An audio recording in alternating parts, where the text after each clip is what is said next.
네, 학생 여러분 반갑습니다. 한 주일 동안 다 잘 지내셨죠?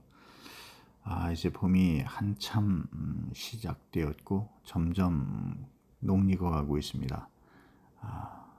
거리마다 하얀 벚꽃이 아주 흐드러지게 피어서 이르게 핀 것은 벌써 바람에 휘날리면서 꽃비를 날리고 있는 그런 모습을 볼 수가 있어요. 날씨가 참 좋습니다. 가장 좋은 때인가 이렇게 생각이 듭니다. 자, 그럼에도 불구하고 또 역시 이렇게 온라인 강의로 여러분들과 함께 2시간 또 만나게 되었죠. 네, 이번에는 챕터 7장 페이지로는 242쪽이 되겠습니다. 감염병 관리 챕터 7장이 되겠어요. 지난 시간에 이제 역학에 대해서 학습을 했고 이번 시간에는 이제 감염병 관리 본격적으로 질병에 대해서 한번 살펴보는 그런 시간이 되겠습니다. 이 단락은 좀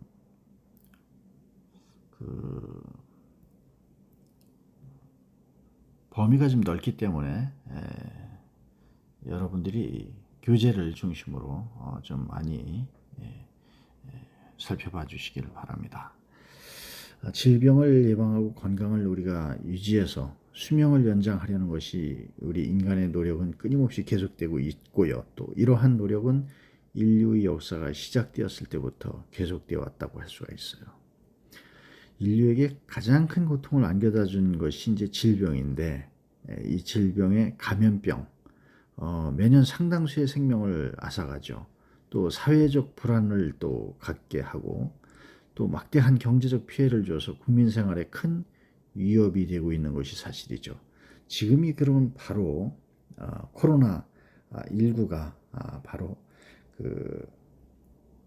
그런 지금 말씀드렸던 그런 상황을 재현하고 있는 그런 감염병이 발생되어 있다 이렇게 볼 수가 있는 거죠. 그래서 이 감염병이 보건상 큰 문제가 되는데 우리의 건강을 해치는 감염병의 종류는 굉장히 많아요. 그리고 그 유행하는 양식이라든가 감염 경로 또한 아주 다양하죠. 그런 것들을 우리가 이번 시간에 살펴보고자 합니다. 원래 이제 질병은 감염성 질환과 비감염성 질환으로 이렇게 구분이 돼요. 즉 환자를 통해서 새로운 환자를 만들 수 있는 질병을 이제 감염성 질환이다 이렇게 하고 이것은 이제 병원성 미생물이나 독성 상물로 인해서 이제 생기는 경우도 있고요. 한편 이제 감염원으로부터 작용하지 않고 한 환자가 타인에게 전파되지 않는 질환을 이제 비감염성 질환이다 이렇게 이제 얘기를 하죠. 그래서 감염성과 크게 비감염성 이렇게 두 개 대별이 된다.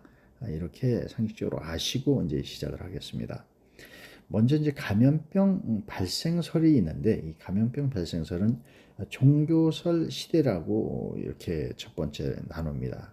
원시 사람들은 신이 있다. 그래서 선신과 악신이 있어서 이 신에 의해서 사망도 하고 질병이 유행도 하고 악마나 이런 귀신 때문에 병이 생긴다 이렇게 믿었던 시대가 이제 바로 종교설 시대다 이렇게 얘기할 수가 있고요. 두 번째로는 점성설 시대를 얘기하고 있어요. 점성설 시대라는 건 신벌설만 가지고는 만족하지 않는다. 자연에 대한 인식이 점점 이제 높아짐에 따라서 질병의 발생이 환경의 어떤 물리적 상태와 관련이 있다. 그래서 별자리 이동을 관찰하고 이런 감염병의 유행이나 전쟁 또는 기아 등을 점치던 그런 시대를 우리가 점성설 시대다 이렇게 얘기를 하고요. 그 다음에 이제 장기설 시대라고 있어요. 지구에서 발산하고 그 바람에 따라서 전파되는 그런 유독물질 때문에 감염병이 발생되는 설이다. 이렇게 이제 또 장기설을 발생한다고 믿었던 그런 시기도 있었죠. 네 번째로는 접촉 전염설 시대가 되겠어요. 질병 발생에 대한 뭐 여러 가지 그 설들이 이제는 그런 것이 아니고 아리스토텔레스는 패스트가 환자의 주위에는 건강한 사람에게 잘 감염된다는 것을 지적을 하고, 이것이 이제 또 그 이후에 16세기 초에는 매독이 유럽 전역에 만연했었는데, 그 원인도 바로 이 설을 뒷받침하는 이제 이론적 근거로 이제 대두가 되었던 거죠. 그래서 접촉 전염설 시대가 열리기 시작했죠. 다음은 이제 미생물 병인론 시대가 시작이 됐습니다. 1676년에는 현미경이 이제 발견이 돼서 이 현미경으로 환자의 그 어떤 그 설사변을 검사를 했더니 그 원인이 아주 작은 미수동물이라는 사실을 관찰을 했죠. 그래서 이제 이걸 그림으로 나타내고 세균을 포착한 그런 최초의 이제 일이 됐어요. 그래서 미생물이 이제 변인이 됐다. 이 시대와 함께 이제 1860년대에는 파스테르가 현미경적 미생물에 대해서 많은 사람들의 그 진지한 관찰과 논의가 서서히 이제 진행이 됐고, 흑종의 그 질병이 현미경적 미생물에 의한다는 그런 사실을 발견해내기도 했어요. 그래서 이 독일에서는 로버트 코흐라는 사람이 그 탄저균과 결핵균을 발견했죠. 코흐 그랬도 발견을 했고,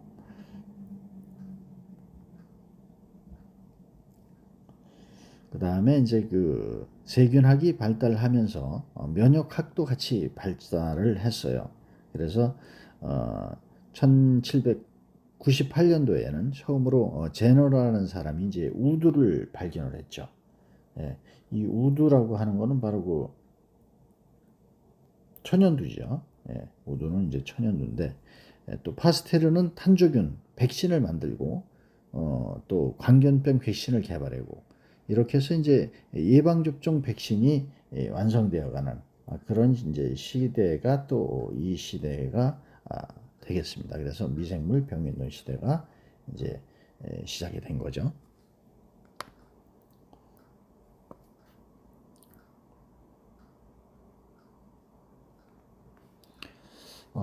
두 번째로 이제 그 감염병 유행의 그 3대 요인을 살펴보면은 감염원이 있고 감염 경로가 있고 이렇게 이제 진행이 되는데, 감염성 숙주 이렇게 이제 세 가지로 대별이 되는데요. 감염원은 감수성 숙주에게 병원체를 전파시킬 수 있는 근원이 되는 것을 의미를 해요. 그래서 감염원으로는 뭐 환자도 있고 또 보균자도 있고 어떤 감염 동물도 있고 또 오염된 식품 이런 거, 또 오염 기구, 또 생활용구 이런 것들이 다 감염원이 되겠습니다. 그리고 감염 경로는 감염원으로부터 감수성 보유자에게 병원체가 운반되는 과정, 감염원한테 이렇게 운반되는 과정, 그 과정이 있는데, 그것이 이제 접촉 감염이 있고 공기 전파, 비말이라고 하죠. 이 침 같은 게 튀겨서. 그 다음에 이제 동물 매개 전파, 동물에 의해서, 또 개달물 이런 것들에 의해서 전파가 되어가지고 감염이 된다. 이런 것들이 이제 감염 경로가 되겠습니다. 감염성 숙주는 숙주의 병원체에 대한 저항력이 낮은 상태, 즉 감수성이 높은 인구 집단은 감염병 유행이 쉽게 만연되지만 면역이 높은 그런 집단에서는 유행이 또 잘 이루어지지 않는 것으로 이렇게 알려져 있죠. 감염병의 생성 과정을 보면은 모든 감염병의 생성은 이런 순서대로 봐요. 병원체, 병원소, 병원소로부터 병원체의 탈출, 그 다음에 전파되고 병원체로 새로운 또 숙주에 침입이 되고, 숙주 감수성의 그런 6개 요소가 반드시 연쇄적인 관계를 가지고 존재할 때 그때 감염병이 이루어진다. 이들 6개 요소 중 한 요소라도 결여되거나 차단되면 감염병을 생성되지 않는다. 이렇게 볼 수가 있습니다. 우선 이제 병원체는 뭐 박테리아 같은 것들, 그 다음에 바이러스, 박테리아하고 바이러스하고는 어떤 차이가 있느냐? 병원성 박테리아는 적절한 온도와 습도 환경 조건에서 이제 급속하게 증식을 하는데 바로 뭐 장티푸스라든가 결핵 이런 것들, 디프테리아 이런 것들이 이제 박테리아고, 바이러스는 0.01 내지 0.3 나노미터 정도의 그 아주 작은, 현미경으로 안 보이고 전자현미경으로 볼 수 있는 이런 작은 것을 바이러스라고 볼 수 있는데, 이 세포내에 기생하고요. 홍역이나 폴리오, 유행성 간염, 일본 뇌염, 유행성 이하선염, 에이즈, 예, 지금 이제 코로나 19, 이것 코비드, 이것도 이제 바이러스의 일종이죠. 그 다음에 이제 니케치아라고 있고요. 니케치아는 박테리아와 크기가 흡사하지만 세포 내에 기생하는 점은 바이러스하고 또 비슷해요. 그래서 발진티푸스나 발진열 이런 것들이 이제 니케치아에 속하고, 그 다음에 이제 기생충이 있죠. 기생충으로는 이제 동물성 기생체로 단세포, 다세포가 있고, 말라리아나 아메바성 이질, 회충 이런 것들이 이제 기생충에 속하죠. 그 다음에 이제 진균이나 사상균이 있어요. 예, 무좀 같은 거를 피부 질환을 일으키게 하는 이런 것들이 이제 해당이 되고, 그 다음에 이제 병원소로 들어가게 되면 병원소는 인간 변원소가 되죠. 현증 환자, 병원체에 감염돼 갖고 뚜렷하게 임상 증상을 나타내는 사람, 이 사람은 이제 현증 환자라고 하고요. 두 번째는 이제 무증상 감염자가 있어요. 증상이 아주 미약하고 또 뭐 잘 알 수가 없어요. 행동은 자유롭고 또 행동력은 넓어요.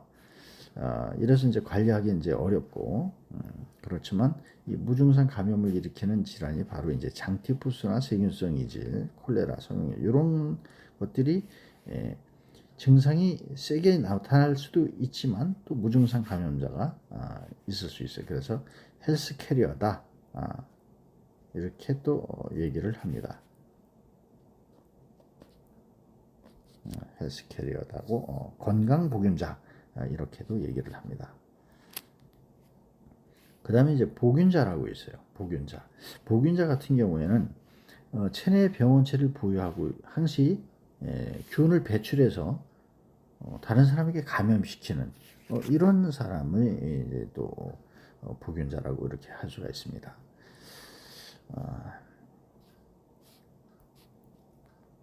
다음은 이제 동물병원소인데요. 동물병원소는 인수공통 감염병이 있어요. 동물과 사람 간에 생기는 그런 질병이 있고, 또 인수공통 감염병의 그 통보를 보면은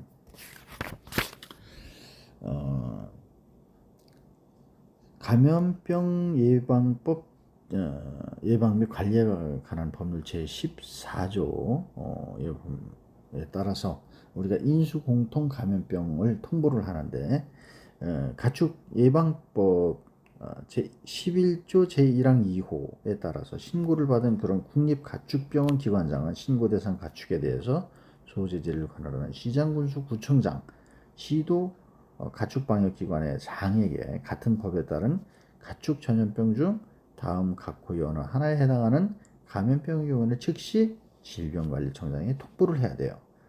그것이 바로 이제 탄저병 같은 거, 조류 인플루엔자, 우리가 뉴스에서 많이 나오죠. 이 조류 인플루엔자가 생기면은 막 그냥 난리가 나죠.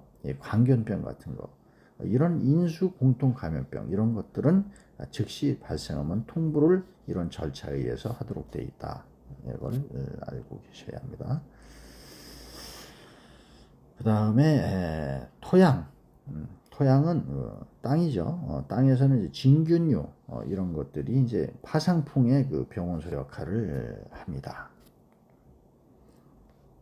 자, 병원소로부터 병원체의 그 탈출이 있는데, 병원체가 병원소로부터 탈출하는 경로는 그 성장하는 숙주 체내의 장소라든가 또 기생 부위에 따라서 달라요. 그 탈출가 여러 가지로 분류가 되는데, 우선 이제 호흡기계 통해서 탈출하는 경우가 있죠. 코나 비강, 기도 이런 기관지 폐, 이런 걸 통해서 병원체가 밖으로 나가서 이럴 때는 이제 대화를 한다든가 기침이나 재채기를 통해서 이제 전파가 되죠. 이런 경우가 이제 폐결핵이나 폐렴, 백일해 이런 것들이 이제 해당이 되고요. 최근에는 신종 바이러스로 인해 가지고 많은 그 희생자가 발생하기도 했죠. 그래서 2014년도에는 사스 바이러스가 또 이때 중국에서 수백 명이 또 희생되기도 했고, 우리나라에서도 2015년엔 그 메르스 중동 호흡기 증후군이라고 해갖고 한 30여 명 이상이 사망하는 그런 일들이 또 발생하기도 했습니다. 이때는 교수님은 이제 서북병원에서 직접 이 환자들을 또 검사하고 그랬던 또 과거가 있었죠. 다음 이제 소화기 계통.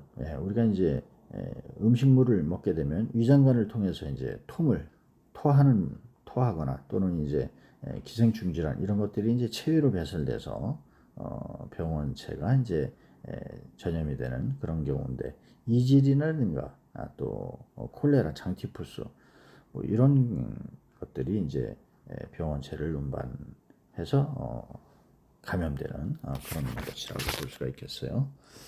과거에는 이제 그 위생 환경이 상당히 열악해서 이 장티푸스나 이 파라티푸스, 소아마비도 마찬가지고 옛날에 소아마비 그 환자들도 많았죠. 콜레라도 그렇고 이런 것들이 상당히 옛날에는 만연했었어요. 그러나 지금은 환경 보건위생이 엄청 깔끔해져 가지고 이런 확률이 많이 줄어들었죠.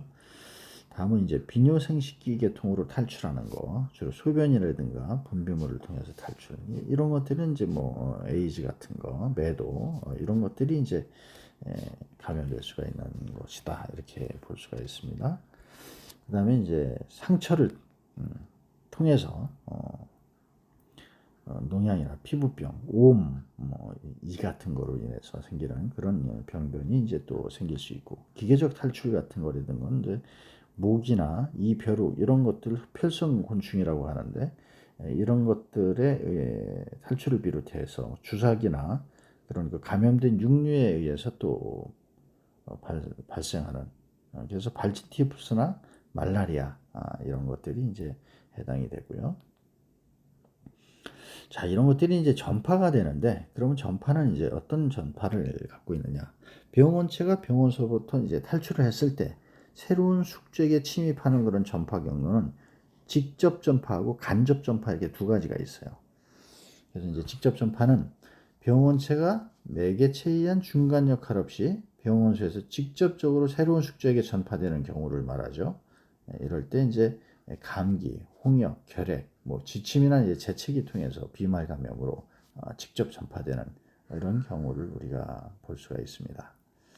이제 간접적인 전파는 병원체가 어떤 매개체를 통해서 전파되어서 감염이 되는 경우, 이런 걸 간접 전파라고 하는데, 매개체가 있어야 돼요. 또 둘째는 병원체가 병원소 밖으로 탈출해서 일정 기간 또 생존할 수 있는 능력이 있어야 돼요. 코로나19 같은 경우도 외부에 나와서 어느 정도 공간에 존재하고 있다가 또 다른 사람들이 감염되고 이래서 위험한 거죠. 전파체의 종류를 보면 활성 전파체라고 있고 비활성 전파체가 있는데, 매개 역할을 하는 생물을 말할 때 이때 모기나 뭐 파리 이런 것들, 이제 절쪽 동물이라든가 흡충류라고 얘기를 하고, 또 중간 숙주인 폐류, 조개 같은 거, 담수어, 뭐 개구리 뱀 이런 것들이 이제 중간 숙주 역할을 하고요. 또 비활성 전파체 같은 경우에는 무생물, 물이나 우유, 뭐 식품, 토양 이런 것들이 이제 비활성 전파체에 해당이 된다고 볼 수가 있죠. 그 다음에 이제 공기 전파죠. 재채기나 기침, 대화할 때 입과 코에서 분비물이 비산해 갖고 감염시키는 거, 이런 거 비말 전파라고 하죠. 먼지에 의해서도 공기 전파, 토양이나 환경 이런 것들에 전파되는 경우도 있고요. 그 다음에 이제 식품 매개 전파도 있고요. 식품 매개 전파 같은 경우에는 뭐 이진이나 장티푸스, 소화기계 감염병, 식중독 이런 것들, 바이러스도 있어요. 이런 것들에 의해서 감염되는 그런 경우, 또 식품이나 이런 걸 충분히 가열하지 않고 섭취했을 때 감염되는 경우, 이런 것들을 식품 매개 전파다, 이렇게 볼 수가 있고요. 그 다음에는 이제 물에 의해서 배설물 또 환자, 복용자의 배설물 또는 병원체가 물속으로 들어가서 생기는 그래서 이 병원 물에 의해서 오염된 물에 의해서 감염되는 그런 것으로는 이제 장티푸스라든가 콜레라 이런 것들이 대표적이죠. 다음은 이제 우유 매개 전파가 있어요. 우유에서도 살균 처리를 해야 되는데 그런 살균 처리 과정에서 잘못되어 있으면은 소의 질병이 생길 수 있어요. 이걸 이제 우형 결핵이라고 해요. 또는 이제 브루셀라증이라고 또 그런 질병이 있고 또 사람의 질병에 의해서 소의 유방이 오염되는 경우도 있고요. 그 다음에 착유, 우유를 짠 후에 우유가 직접 오염되는 그런 경우, 그래서 장티푸스나 이질이 발생할 수가 있다. 또 절지동물에 의한 전파가 있는데 기계적 전파가 있고 매개곤충이 병원체에 들어있는 인축의 배설물이나 혈액, 조직 이런 체표면에 주둥이나 다리 등에 묻은 음식물이나 파리 같은 경우에 또 식기를 오염시키는 경우에 이럴 때 병원체를 이제 오염시킬 수 있는 거죠. 뭐 장티푸스, 파라티푸스, 이질, 살모넬라, 결핵, 흑사병, 회충, 편충, 이런 기생충 등 이런 수많은 질병이 이 기계적 전파에 의해서 전염이 된다. 이렇게 보시면 되고 생물학적 전파는 이제 첫 번째는 증식이 돼요. 증식 같은 경우에는 병원체가 증식한 후에 곤충끼리 작유를 해서 인체 내에 감염되는 형태. 그래서 패스트, 쥐 같은 경우에 이제 또 벼룩에 의해서 생기는 거, 또 뇌염과 확열 이런 바이러스 모기 이런 것들에 의해서 생기고 또 재규열 이 같은 거에 의해서 또 댕기열은 모기 같은 또 발진열은 벼룩 이런 것들이 이제 그렇게 생물학적으로 전파를 시킬 수 있고요. 또 발육형이 있는데 발육형 같은 경우에는 곤충 체내에서 병원체가 증식은 하지 않고요. 형태적 변화를 동반해서 단지 발육만 해갖고 전파되는 경우 이런 건 이제 루아 사상충증, 흡혈성 모기가 전파를 하는 경우가 있고 또 발육 증식형은 병원체가 곤충 내에서 증식과 발육을 함께해서 전파되는 형태로 말라리아 모기죠. 또 수면병 같은 거, 또 채채파리로 의해서 흡혈로 인해 갖고 인체에 침입되는 이런 감비아 파동 편모증 이런 것들이 이제 발육 증식형이다 이렇게 볼 수가 있습니다. 또 배설형이라고도 있고 병원체가 곤충 체내에서 증식한 후에 장관을 거쳐서 분 변으로 이렇게 배설이 돼서 그런 것들이 또 이제 호흡기 전파가 되기도 하고 이런 경우에 또 벼룩이나 이런 것들이 전파하는 패스트 이런 것들을 이제 배설형. 또 경란형이라고 하는 것은 병원체가 난소내에서 증식 생존해 가지고 부화된 다음에 자동으로 감염돼서 전파되는 로키산 홍박열이라든가 재규열, 찌찌가무시병 이런 것들이 이제 주로 진드기 매개 질병에 속한다. 이런 것들이 이제 경란형에 속하고요. 곤충이 매개하는 질환에 대해서 우리가 한번 쭉 교재를 한번 살펴보시길 바랍니다. 페이지 255쪽에 있어요. 그럼 한번 쭉 살펴보시기 바라요. 그 다음에 이제 신숙주에 의한 거 이것도 한번 살펴보시기 바랍니다. 그 다음에는 넘어가고요. 면역에 대해서 한번 더 살펴보도록 하죠. 신숙주 감수성과 면역인데 이 면역은 우리가 지난 시간에도 살펴봤지만 병원체 침입에 대한 절대적인 방어를 의미하는 것으로 이제 저항력이 충분히 클 때 면역이라고 하는데 주로 이제 후천적으로 얻게 되는 면역을 얘기를 하죠. 그래서 이제 면역을 하기 위해서 뭐 인공 능동 면역도 시키고 인공 피동 면역도 시키고 이런 경우를 우리가 능동 면역과 피동 면역에 이제 분류를 할 수가 있죠. 그 다음에는 이제 요거를 좀 세분화적으로 보면은 선천 면역, 선천 면역에는 종족 저항력, 인종 저항, 또 저항력의 개인에 따라서 이제 차이가 있다. 또 후천 면역이라고 있고, 후천 면역에는 이제 능동 면역과 능동 면역이 있는데 이 두 가지로 자연 능동, 인공 능동 이렇게 나누죠. 자연 능동 같은 경우에는 이제 각종 감염병이 이완된 후에 성립되는, 지금 같은 경우 보면은 자가 면역이라고 볼 수가 있는데, 이 코로나19 같은 경우에는 자연 능동으로 면역이 되는 경우도 있고, 그래서 이제 집단 면역이라고 하죠. 집단 면역. 이런 것들이 생길 수가 있고, 많은 사람들이 이제 면역이 키워지는 거죠. 저절로. 그 다음에 이제 인공 능동 면역, 생균 백신이나殺菌 백신을 이제 인위적으로 투여를 해서 면역이 생기게 하는 것이 이제 인공 능동 면역에 속하죠. 우리가 이제 예방주사를 맞잖아요. 이 예방주사 맞으면은 이제 인공 능동 면역에 해당된다. 이렇게 보시면 되겠습니다.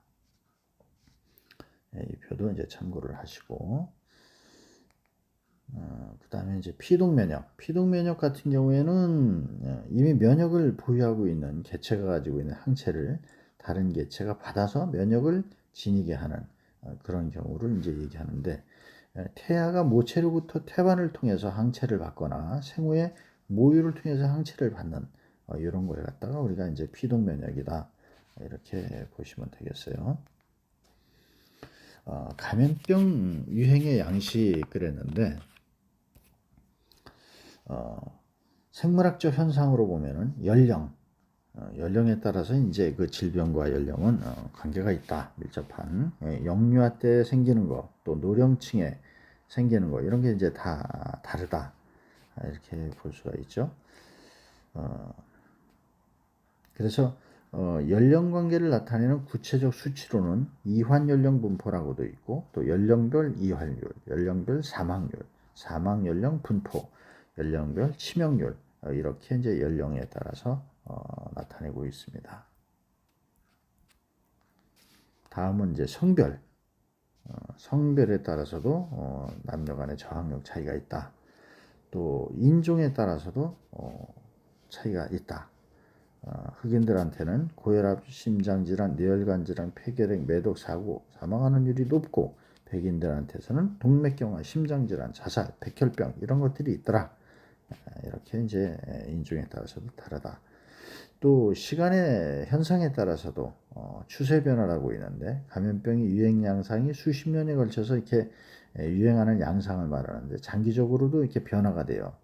예컨대 장티푸스는 3, 40년에 한 번씩, 디프테리아는 약 20년에 한 번, 인플루엔자는 약 30년의 주기로 이렇게 반복되더라. 이런 추세가 있더라. 그래서 추세 변화에 따라서 시간적 현상에 감염병이 생길 수도 있고, 또 순환 변화, 몇 년을 단기간으로 이렇게 주기적으로 생기는, 홍역은 뭐 2년, 백일에는 2, 4년, 유행성이 6년은 3, 4년 주기를 가지더라. 이런 게 이제 순환 변화다. 시간적 현상에 따라서 변한더라. 또 계절에 따라서 또 불규칙하게 이제 나타나는 그런 경우도 있죠. 또 지리적으로도 기후나 토지, 기후, 유행의 양상이 이제 다르다.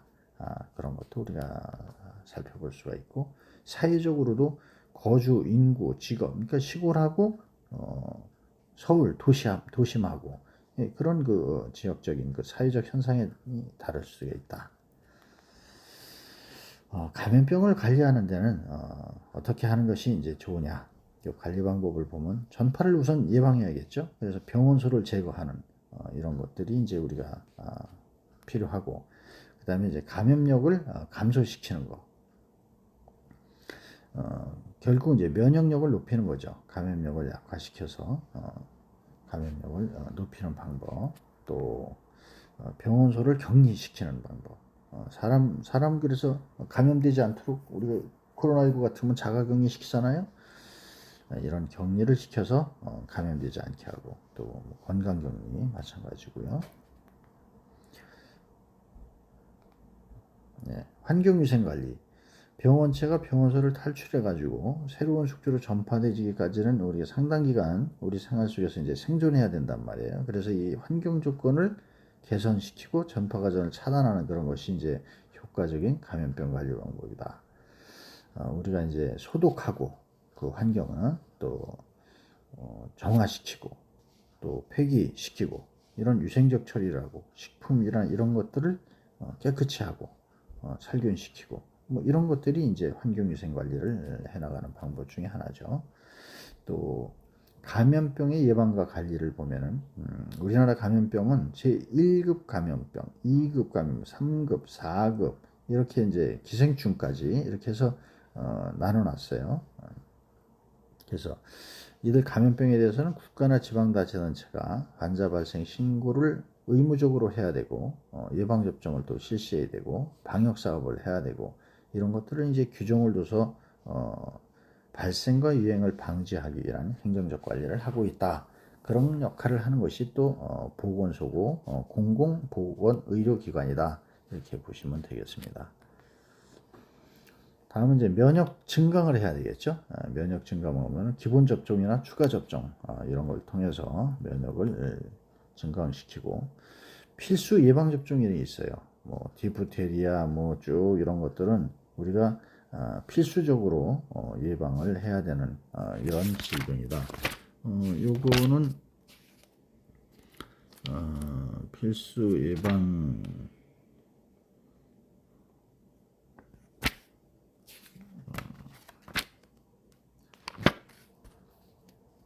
예방접종 그거는 꼭 한번 보시고요. 임시 예방접종이죠. 임시 예방접종. 이거는 이제 임시로 이제 그 구시장 군수구청장이 관할 보건소를 통해서 예방접종을 하는 뭐 B형 간염, 뭐 DTP, 또 뭐 일본 뇌염, 뭐 홍역, MMR 이런 것들은 이제 그 개월수에 따라서 소아 예방 접종이 이제 이루어진다. 환자 관리 부분입니다. 환자 관리는 예방되지 못한 환자는 조치를 해야 돼요. 그래서 집단 전파 방지나 면역 증강의 방법으로도 예방되지 못하는 경우가 있단 말이에요. 그런 사람들에 대해서는 진단시설이고 제도화라든가 치료를 위한 의료시설의 확충, 또 무의지역, 의사가 없는 그런 지역들을 해소시키고 이런 것들을 이제 국가적, 사회적 차원의 감염병 관리가 이제 필요하다. 또 계속적인 보건 교육도 필요하고요.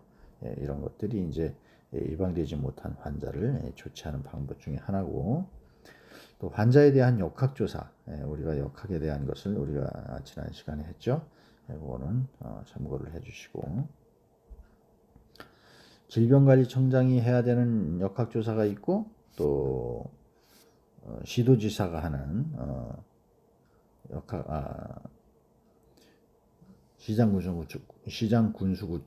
군수구청장이 이제 역학조사를 하는 경우 이렇게 이제 또 나눠져 있다고 보시면 되고요.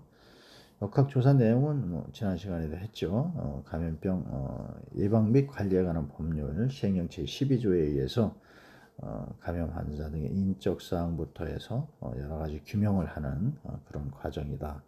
이렇게 보시면 되고 포함되어 있는 내용은 뭐 예방 접종 또 기관이라든가 뭐 예방 접종에 관한 사항 그밖에 규명된 관련된 거 이런 것들을 역학조사에 포함해야 된다. 다음 이제 급성 감염병의 관리.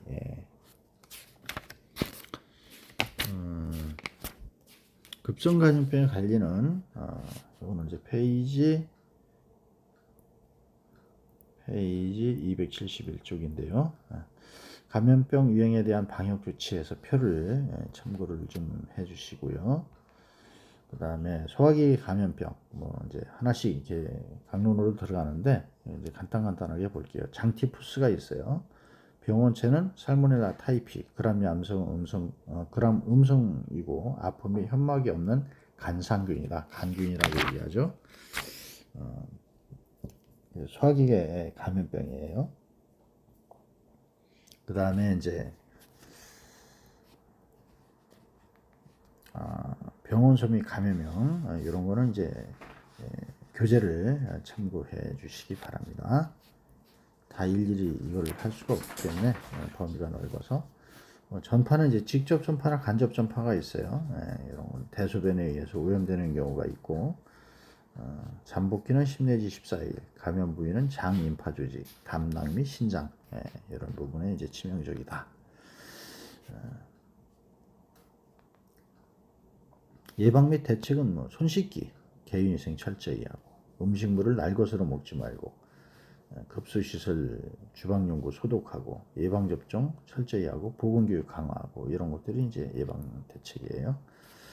세균성 이질, 세균성 이질은 병원체는 살모넬라, 시겔라, 세균성 이질은 시겔라라고 하죠.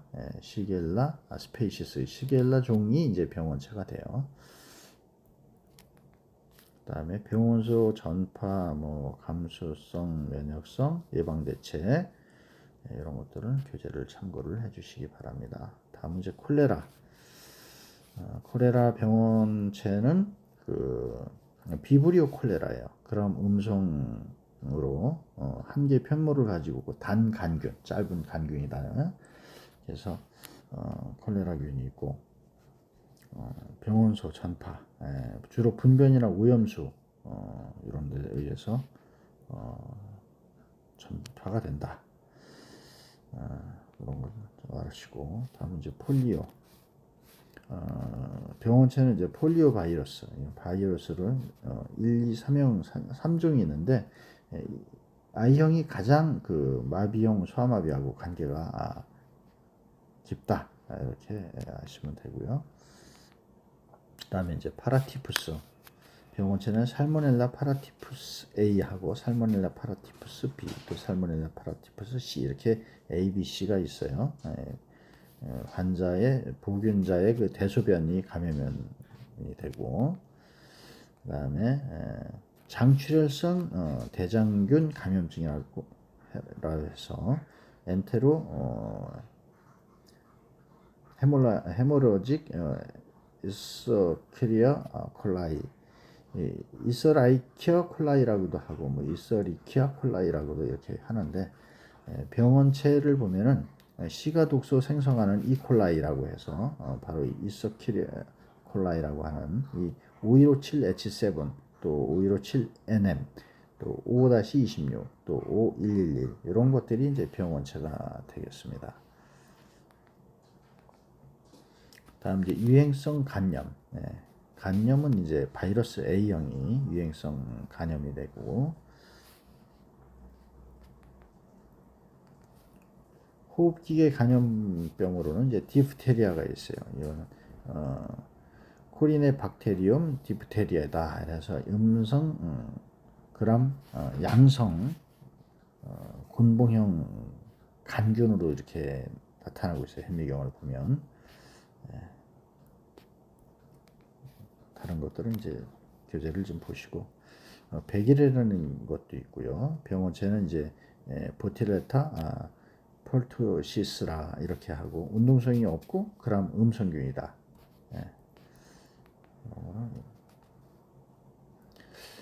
여기까지 하고 두 번째 2교시에 이제 또 이어서 하도록 하겠습니다. 잠시 쉬었다가 하겠어요. 수고하셨습니다.